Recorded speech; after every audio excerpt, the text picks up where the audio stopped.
Narayana, hi చెప్పు. Hi. ఎలా అనిపిస్తుందిరా నీకు ఫార్మింగ్? 3 ఇయర్స్ నుంచి చేస్తున్నావా? ఆ! 3 ఇయర్స్ నుంచా? ఫార్మింగ్ వల్ల ఏముంటది కష్టపడటమే గానీ దీనివల్ల ప్రాఫిట్ అనేది ఏం లేదు. అవునా? హ్మ్. ఆహా! అస్సలు ప్రాఫిట్ అంటే ప్రాఫిట్ అంటే ఇప్పుడు ఈ సంవత్సరం వచ్చేసరికి ఎర్రనల్లి తగులుకోవటము, దోమపోడు ఎక్కువ, హ్మ్. అలా ఎక్కువ ఉండటం వల్ల చాలా మందులు కొట్టామన్నమాట.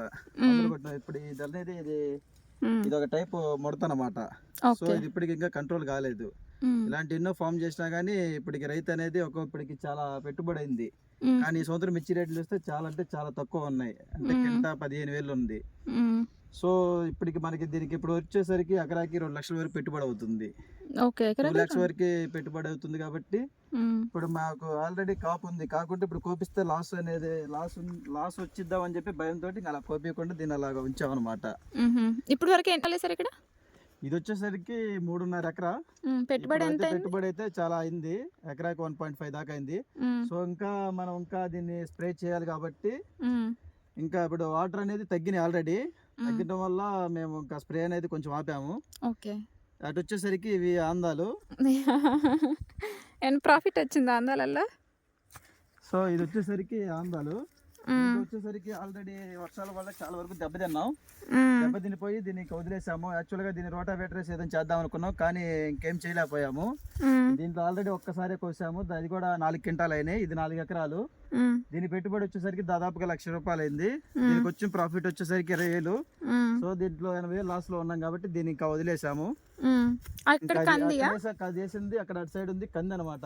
హ్మ్. అది కంది వచ్చేసరికి అది ఒక 7 ఎకరాలు వేసాము. హ్మ్. సో, మొన్న రీసెంట్‌గా పడిన తుఫాను వల్ల అది కందంతా పూతంతా రాలిపోయింది. ఓకే. సో, పూత రాలిపోవటం వల్ల మనం ఆల్రెడీ స్ప్రే కూడా 3 టైమ్స్ చేసాము. హ్మ్. సో, దానివల్ల కొంచెం చూడాలి, ఇంకా దాన్ని ఇంకా ప్రస్తుతానికైతే బాగానే కొంచెం అంటే దానికి సరిపడేంత వచ్చేటట్టుగుంది. ఇంకా గోయింగ్ ఫార్వర్డ్ చూడాలి దాన్ని. ఓకే. ఎంతవరకు అనేది కాకుంటే ఈ సంవత్సరం వచ్చేసరికి మిర్చిలో ఏందంటే ఎర్రనల్లి సఫ్లింగ్ చేయడం వల్ల కొంచెం ఎక్కువ స్ప్రేలు చేయబడ్డది. హ్మ్. సో, అంత పెట్టుబడి ఈ సంవత్సరం ఎక్కువయింది. కానీ సో, ధరలు చూస్తే మామూలుగా వచ్చేసరికి కింటా 15,000 దాకే ఉంది. ఓకే. సో, ఇప్పుడు కోపిచ్చాలంటే రీసెంట్‌గా అంతకుముందు వచ్చేసరికి కిలో ₹10 ఇప్పుడు ₹15 అడుగుతున్నారు. దీనికి సరిపోతాయా లేదా అనేది కొంచెం రైతుకనేది హ్మ్. బాగా బాధతోటి ఉన్నారు. అందువల్ల ఈ ఫార్మింగ్ అనేది దీనికాడికి జాబు మేలు. జాబ్ మేలా? కానీ చాలా మంది జాబ్ కిక్ చేసేసి ఇట్లా ఫార్మింగ్‌లోకొస్తున్నారు కదా! నారాయణ. అంటే ఫార్మింగ్ టెక్నాలజీ. అనేది నా ఎక్స్‌పీరియన్స్ ప్రకారంగా అయితే చాలా అంటే చాలా వేస్ట్ అనిపిస్తుంది. ప్రతిరోజు అంటే ఇప్పుడు నేను నిన్నగాక మొన్న ఎర్రనెల్లికి సప్లింగ్ చేసేదానికి మందు కొట్టాను. ఇప్పుడు దోమపోడు ఎక్కువ ఉందన్నమాట. ఓకే. సో, రైతు వారు చూస్తుంటే దీనికి అనేది ఒక చిన్న పిల్లోడి శాంతం అనమాట. ఇప్పటికంటే అప్పటికి ఇంక వస్తూనే ఉంటాయి జబ్బులనేవి. హ్మ్. సో, నేను రీసెంట్‌గా స్ప్రే చేసిందైతే ఎర్రనెల్లికి దోమ స్ప్రే చేశాను. హ్మ్. ఇప్పుడు మళ్ళీ ఇదొచ్చేసరికి ఇది పొండాకు. సో, హుహు. ఇలాంటి డిఫరెంట్ టైప్స్ ఆఫ్ జబ్బులనేవి వస్తూనే ఉంటాయి ఇంకా. ఓకే. సో, ఇన్ని చూసుకుంటా స్ప్రే చేస్తుంటే ఇప్పుడు అంతా నేను ఎంత చేశాను చేనుకిప్పుడు. హ్మ్. నేను కాకుంటే దీనికి స్ప్రే చేయాల్సింది కొంచెమే ఉంది. కాకుంటే ఫైనల్‌గా నాకేందంటే ఇక్కడ వాటర్ అనేది హ్మ్. తగ్గినాయనమాట. సో, నేను లాస్ పడేది ఎక్కడంటే హ్మ్. ఇక్కడే లాస్ పోతారనమాట. అంత హ్మ్. పెట్టుబడి అయిపోయిన టైంలో చివరికి నీళ్ళు రాకుండా ఉంటాయనమాట. నీళ్ళు రాకుండా ఉన్నప్పుడు మనం లాస్ పోతాం. ఓకే. Water ఇదొచ్చేసరికి consent. 3 ఎకరాల 50 సెంట్లు అనమాట. హ్మ్. నారాయణ, హ్మ్. ఇంకా ఇప్పటి వరకు నువ్వు 3 ఇయర్స్ నుంచి చూస్తున్నావు గదా ఫార్మింగ్. హ్మ్. ఈ 3 ఇయర్స్‌లో నీకెప్పుడైనా హెల్త్ ఇష్యూస్ వచ్చాయా? హెల్త్ ఇష్యూస్ అంటే వచ్చాయి. ఎప్పుడు? ఎలా? రీసెంట్‌గా నేను హెల్త్ ఇష్యూ చూసిందేంటంటే ఈ చేనుకి స్ప్రే చేస్తుంటే ప్రకాష్ పొడి కంట్లో పడి హ్మ్. దానికి నేను 20 డేస్ వరకు రెస్ట్ తీసుకున్నా. 20 డేస్ ఆ! వరకు. ఈ ఐలో పడింది. అది అనేది ఆ రోజు పడిన రోజు బాగానే ఉంది. మా నైట్‌కి కొంచెం హ్మ్. ఎఫెక్ట్‌గా పడిందనమాట. అది పొడిలేకి కొంచెం ర్యాపిడ్ జరిగింది ఐలో. ఓకే. సో, అలా జరగడం వల్ల నేను 20 డేస్ వరకు రెస్ట్ తీసుకున్నాను. నాకిప్పుడు రికవరీ అయిపోయింది. నువ్వెలా బ్యాలెన్స్ చేస్తున్నావు? అంటే ఒక పక్క సాఫ్ట్‌వేర్ ఎంప్లాయీగా అండ్ ఒక నాన్న. దీని మీద ఒక చిన్న ఆశ అనమాట. మా నాన్న చిన్నప్పటి నుంచి చేస్తా ఉంటే నేను కూడా అదే కొంచెం కష్టపడుతుంటే నాన్న కోసం నేను కూడా కష్టపడి ఇలా చూద్దాము దీని విషయం అని చూస్తుంటే హ్మ్. రైతుకనేది ఎక్కడో చోట దెబ్బ అనేది చేస్తుందన్నమాట. పైరు పరంగా ఏందంటే ఇప్పుడంతా అయిపోయింది. అంత తోట బాగుంది అనుకున్న టైంలో ఇప్పుడు నీళ్ళు అందట్లేదన్నమాట. రైతుల మీద ఎవరు ఎక్కువగా బాగుపడతారు? రైతు మీద ఎక్కువ ఎవరు బాగుపడతారంటే ఇంకా బిజినెస్ చేసేవాళ్ళు. అంటే ఫర్ యాడ్ ఎగ్జాంపుల్. వాళ్ళకే కొంచెం ప్రాఫిట్ అనిపించిద్ది. యాడ్ అండ్ ఇప్పుడు నార్మల్ మనం ఇప్పుడు ఫెర్టిలైజర్స్ వాడుతున్నాం కదా, ఫెర్టిలైజర్ మందుల షాప్ వాళ్ళు, మందులు మందుల షాప్ వాళ్ళు కూడా బాగానే పడతారు. అండ్ నారాయణ నీకు దాంట్లో కూడా నేను ఈ సంవత్సరం నేను గుంటూరు నుంచి తీసుకొచ్చిన మందులలో కొన్ని ఎలక్ట్రో అని చెప్పి దాన్ని కొంచెం ఫేక్ మందులు కూడా ఇచ్చారు నాకు. సో రైతు పరంగా అయితే ఎలాగైనా డ్యామేజ్ అవుతున్నారు. కానీ నేను చదువుకొని మా నాన్న పోకుండా నేనే వెళ్ళి మందులు తీసుకొచ్చినా కానీ నన్ను కూడా మోసం చేసి ఉన్నారు. అలాంటి ఫెర్టిలైజర్ షాప్ చాలా ఉన్నాయి. రైతులకి ఎటు పక్క చూసినా కానీ ఇటు సైడ్ ఫెర్టిలైజర్ షాప్ కొంచెం మోసం జరుగుతుంది. ఇలా చూస్తేనేమో రేట్లు లేక ఈ సంవత్సరం అయితే రైతులకి చాలా అనుకూలంగా లేదు, చాలా బాధల్లో ఉన్నారు అనమాట. ఓకే.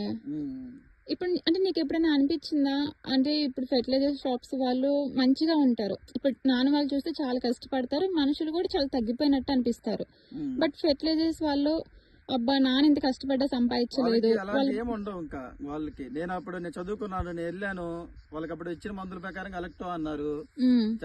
దాని చివరికి నేను ఏం చేశానంటే స్కాన్ చేస్తే స్కాన్ అవుతుంది, కానీ దాని డూప్లికేట్ స్టిక్కరింగ్ వచ్చింది అనమాట. అది ఐడెంటిఫై చేయడం కొంచెం కష్టం అనిపించింది. నేను ఆల్రెడీ వాళ్ళతో మాట్లాడా కూడా, ఫెర్టిలైజర్ షాప్ వాళ్ళతో.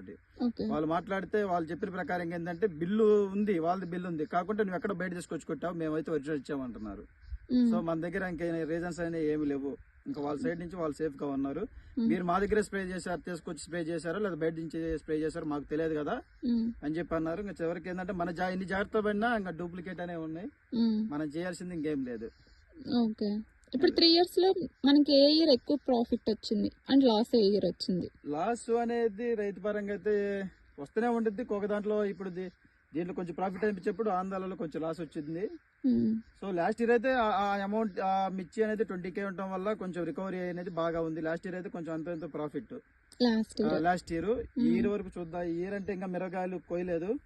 ఇప్పుడు ప్రెజెంట్ ఉన్న రేటు మేరకు అయితే కొంచెం లాస్ వచ్చేటట్టు అనిపిస్తుంది. సో అందుకని చెప్పి ఇప్పుడు ప్రెజెంట్ ఇంకా ఆపాము, ఏమన్నా రేట్ అంటే కోపిద్దాము అని చెప్పి ఇంకా అలా ఉన్నాం. ఓకే. ఇప్పుడు ఇలా చూసుకుంటుంటే ఎలా అనిపిస్తుంది, అంటే నీకు చేలో మొత్తం నీకు పైరు కనిపిస్తుంది, అంటే నీకు పంట కనిపిస్తుంది, బిఫోర్ నీకు అలా కనిపించదు, జస్ట్ వస్తావు పని చేస్తావు వెళ్ళిపోతావు, నీకు ఇప్పుడు ఎలా అనిపిస్తుంది ఫీలింగ్? అంటే ఇప్పుడు హ్యాపీగా ఉంది, కాకుంటే ఎక్కడో అన్సాటిస్ఫాక్షన్, అంటే ఆ రేట్ కాడ అనేది అన్సాటిస్ఫాక్షన్ కాడ ఉన్న రైతులు అనేది. ఇప్పుడు పంట అనేది బాగానే ఉంది, ఇప్పటికైతే ఇబ్బంది లేదు, కాకుంటే ఏంటంటే రేట్ కాడ అనేది కొంచెం బాధాకరంగా ఉంది అనేది. ఇప్పుడు కొంచెం రేట్ ఇష్యూస్ వల్ల రేట్ ఇష్యూస్ ఉన్నాయన్నమాట. నీకు ఎప్పుడైనా 3 years లో అనిపించిందా ఇంకా ఫార్మింగ్ వద్దు, నాన్న వాళ్ళు ఫార్మింగ్ ఆపేసి అని బిజినెస్ చూసుకుందాం? కాకుంటే ఫార్మింగ్ అనేది ఇంకా అది నాన్న పుట్టుక నుంచి చేస్తున్నాడు కాబట్టి వాళ్ళ ఫార్మింగ్ అనేది మనం వద్దంటానికి లేదు. సరే ఈరు కష్టపడుతుంటే ఈరు రాకపోతే ఇంకోసారి అనేది ట్రై చేయటం, ట్రై చేస్తుంటే ఏదో ఒక ఇయర్ లో కొంచెం అనేది ఇంకా మనకు అదర్ ఆప్షన్. మళ్ళీ ఈ ఫార్మింగ్ అనేది వాళ్ళకి ఇంకా ఈ ల్యాండ్ అనేది కనిపెట్టుకుని వాళ్ళు ఫార్మింగ్ చేయటమే, దీనికి అదర్ ఆప్షన్ అనేది ఇంకెక్కడ ఏమీ లేదు. ఓకే. అది